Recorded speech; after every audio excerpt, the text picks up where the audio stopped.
Sul dibattito politico del post-voto interviene il candidato a sindaco di Agrigento, Luigi Gervilla, affermando in merito alle dichiarazioni diffuse dal coordinamento MPA Grande Sicilia, respingendo con fermezza ogni tentativo di scaricare su altri la responsabilità della sconfitta elettorale.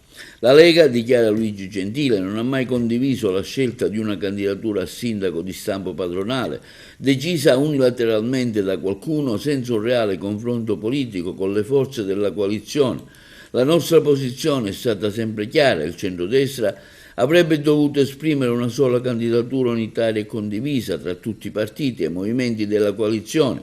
Sarebbe stata una scelta di buonsenso che avrebbe certamente portato alla vittoria già al primo turno.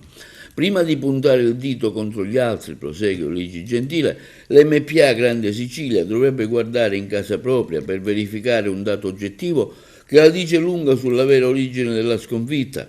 Le liste a sostegno del candidato Alonge hanno ottenuto quasi il 60% del consenso elettorale, a fronte del solo 35% sul sindaco collegato. Luigi Gentile rivendica pertanto con forza il progetto politico portato avanti in questa campagna elettorale.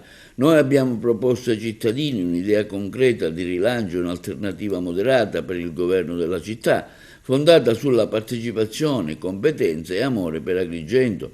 Un progetto serio, libero e coerente che continueremo a portare avanti con determinazione. Infine Luigi Gentile chiarisce la propria posizione in vista del ballottaggio. Non faremo alcuna alleanza politica né apparentamenti, non siamo legati alle poltrone, non intendiamo barattare la nostra coerenza per accordi di convenienza, continueremo a rispettare il mandato ricevuto dai nostri elettori con serietà e dignità politica.